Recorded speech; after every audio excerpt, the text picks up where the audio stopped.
Hello and welcome to the methods section that we were not able to do in class today because of doing the second assessment with Dr. Bensley.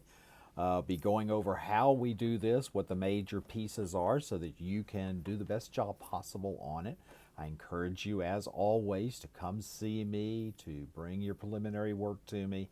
I don't grade in advance, but I will give you some direction. And that's because I can't necessarily see everything in 5 or 10 minutes of visiting with you that I will find when I spend a half an hour or more looking at each individual paper.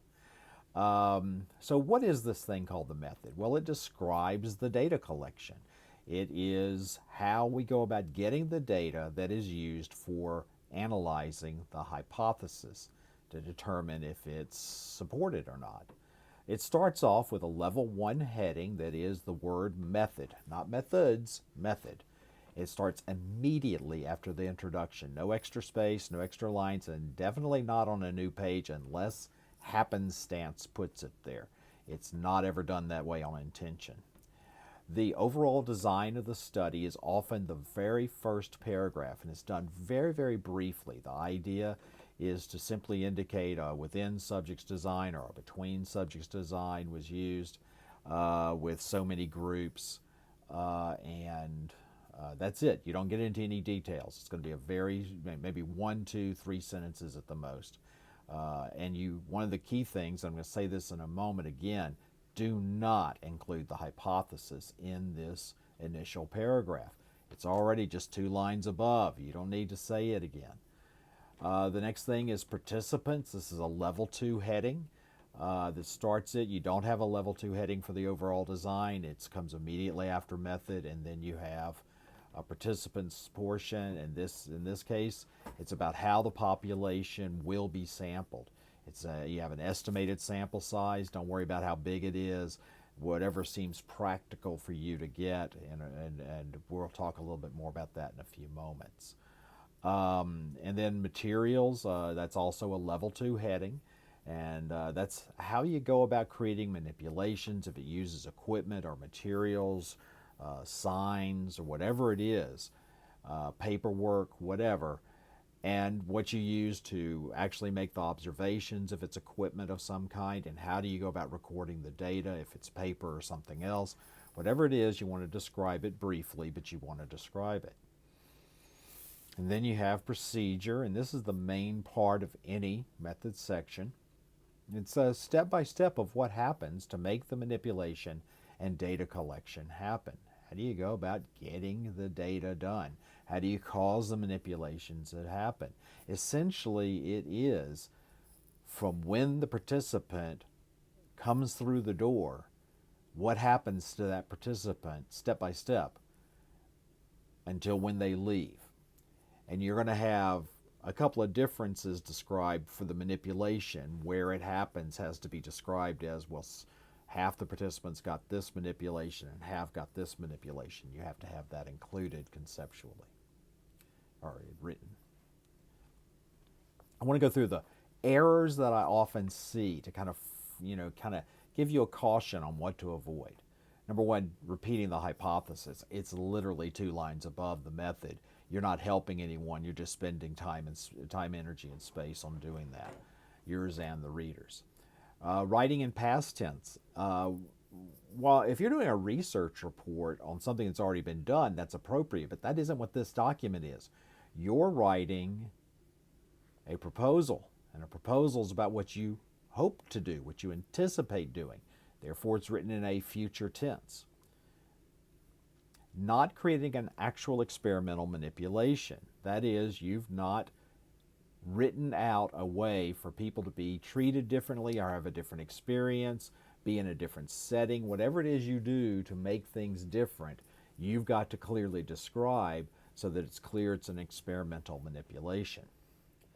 Not doing random assignment to conditions. You've got to indicate that, and it's a good idea to indicate, at least in an elementary way, how it was done. Flipping a coin, randomized set of cards, whatever it is. Not creating a manipulation that avoids confounds. This is the most frequent problem, and I want you to know that I don't grade this with a heavy hand. It's hard. There's a reason it takes years of study and practice to get this right. Creating manipulations that avoid confounds is an extremely difficult thing to do. Try your best to imagine what else is coming along for the ride when you've done a manipulation. What else is changing along with it? And is there a way for you to do what you're trying to do without that extra bit coming with it? Not collecting data in a way that ensures confidence in detecting a difference between groups. That is, there are all kinds of good, detailed ways of getting data and all kinds of bad ways. For instance, in this study, if you're just looking for people to smile because they are in on the joke, that ain't going to work. It's a weak way, and you're not going to see anything going on there because people are highly variable in this kind of situation on what they will find interesting and a joke or sensible and making and all that. Just don't rely on something that doesn't make sense. Get something more concrete. Describing the data analysis or writing up the results. Don't do that. That's not part of the method. The method is about collecting data and how you got it and how you manipulated conditions and who were the participants. The results section is for how it was analyzed. There are a few cases where you need to describe data analysis because it has an important effect on how you gather the data. This is not one of those cases. Don't get into thinking that, oh, we've got that going here. No, you don't. You don't. Keep it simple, keep it direct. So we're going to look at the method of the Jerez-Fernandez article.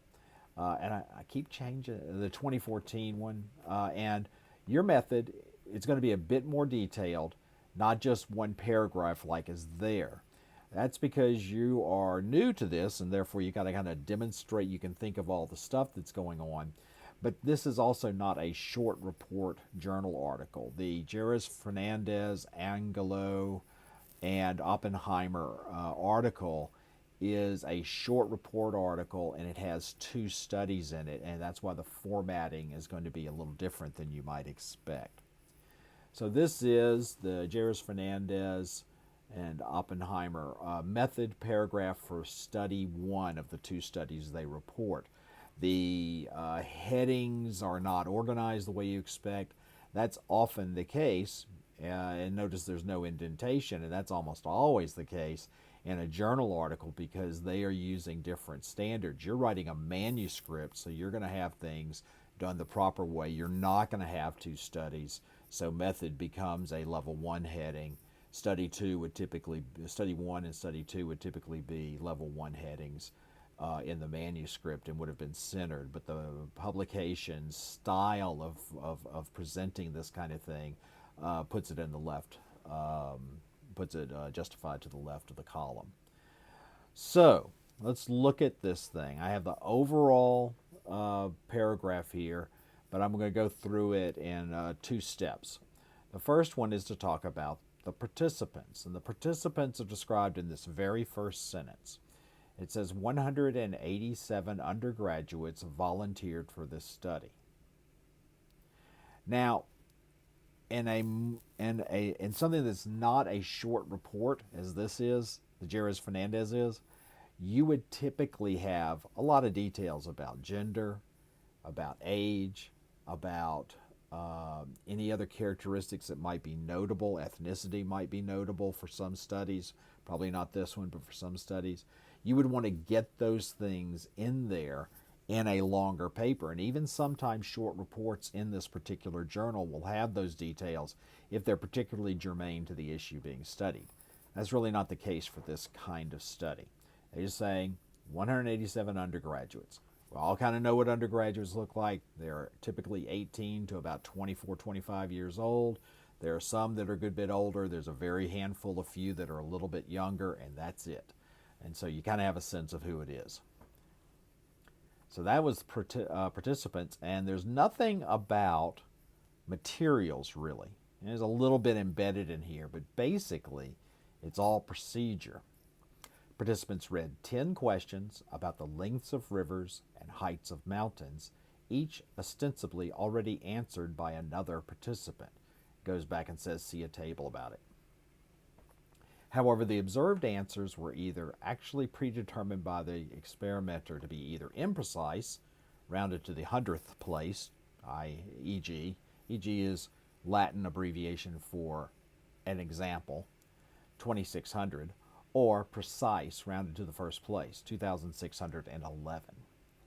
10th, 100th place and first place are actually improper usage, but apparently the editors didn't know that. Depending upon the condition. Notice this is the mention of there's a condition, and these two things, this is what distinguishes those conditions.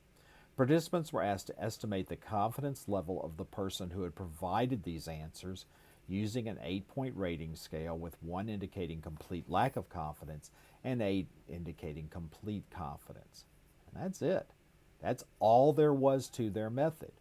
But you actually, this is really compactly and nicely written. You know enough here to go ahead and replicate it in some way. You'll be able to write your own, because that's what you're going to do.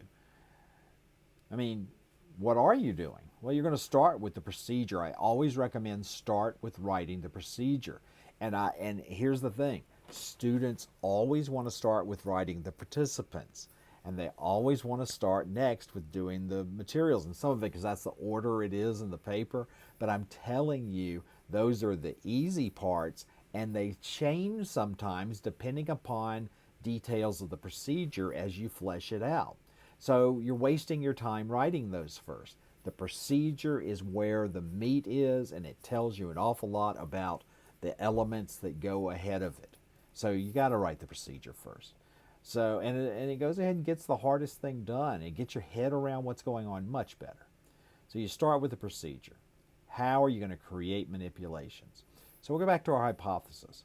Participants will indicate reduced confidence in their evaluations of precision responses when in the condition of knowing the research confederates have made evaluations indicating reduced confidence for the precision responses. So that is, they think others think that there's a lack of confidence being shown by the person who generated the responses they're looking at or hearing. That's it. So what you need to do then is take the Jerez-Fernandez et al. Procedure and rewrite it in your own words. That's the first step to doing this procedure. Rewrite it in detail in your own words. Add to it enough that you have told someone really from a enter the door to leave the door perspective what's going on. And then add to it or change it as may be needed for you to add the ASH procedure manipulation to it, leading people to conform to the unanimous view. That is, in the ASH procedure, people would say the wrong answer, and then the next person, and the next person, and the next person. And after you've heard 3 or 4 people say the wrong answer, you feel strongly compelled, and about 30% of people do go ahead and act on that compulsion to say the wrong answer, even though their eyes objectively tell them that it is wrong. So you'll need to think about how the Confederates' estimates of confidence is learned by the participants. Is it on paper? Is it audible? They need to learn it before they commit to an answer. That's an important part of it. And so I think that is an element you've got to really think about. How are you going to get this ASH procedure to fit in there? And because of that, you are necessarily going to be having to maybe make an adjustment to the Jerez-Fernandez procedure, and you may have to reimagine how else the ASH procedure could be done. It doesn't have to necessarily be done verbally. There are other ways of getting the information conveyed. And so you want to think about those kinds of things. So does something about the Jerez-Fernandez procedure or the ASH procedure need to be changed or adapted for them to fit together? I encourage you to visit with fellow students doing the paper and people you know to help you imagine it, because that can be helpful. That doesn't mean you collaborate and write the same thing together. You can, if you come up with the same procedure, but you write yours and another one writes theirs in their own words, that's fine. I got no problem with y'all sharing ideas on what the procedure that works is for y'all. Just make sure you write it in your own words. I one time had students cooperate too closely in that way, and it was not pretty when the dean of students was finished with them. What is the outcome measure? How are you going to learn that one group thought differently about confidence than the other? How are you going to get the information from the individuals that's then accumulated for individuals that got one manipulation versus individuals that got another manipulation, so that you can make comparisons between the two groups and make a judgment that that there was an effective manipulation. Therefore, you manage to shift the confidence estimation that comes from precise measurement. Then you got to add the necessary. That is, what materials appear to be needed. The procedure tells you about materials. That's one of the key reasons why you want to do the procedure first. You need to be kind of silly detailed on all of this, because I want you to imagine you're trying to communicate this to, I don't know, a space alien. They don't know anything about it. Imagine trying to tell a space alien how to open a door. And they don't have doors, okay? They have openings between spaces, but the idea of a door is just foreign to them. And you've got to teach them how to open it, and it's harder than you think. Try to tell someone how to do it with them following your instructions absolutely explicitly, and suddenly you'll see them pulling the door into their foot or into their face, because you have to tell them to simultaneously move out of the way, and even what that means. It's hard. So you got to be silly detailed, and I want you to be, because I want you to demonstrate that you can think about all the details clearly. And then in terms of participants, who can be reasonably recruited? Who can you get? Don't imagine an impossible situation like a random sample of the world. You can't do that. No one can do that. Well, no one that has the kind of money or access to resources that a typical researcher has. Imagine if you're going to actually try to get people for an actual study here at Frostburg State. That's what I want you to do. Well, how are you going to get folks? Flyers on door or in the hallways, message on WhatsApp or something like that? I don't know. There's lots of communication methods that have emerged over the past decade that I'm not very familiar with, or I have only a passing knowledge of. Use your imagination and teach me a little something about how we might do it in the current age. And that's it. That's what we have as needed for the methods procedure. It's both straightforward and really difficult, because it's where you have to show you can take what we've learned in our class in terms of confounds, in terms of experimental manipulations, in terms of measurement, and turn that into something practical for a fairly simple study such as this. I wish you luck. I encourage you to visit with me about what you're coming up with, and don't delay working on this just because it's hard.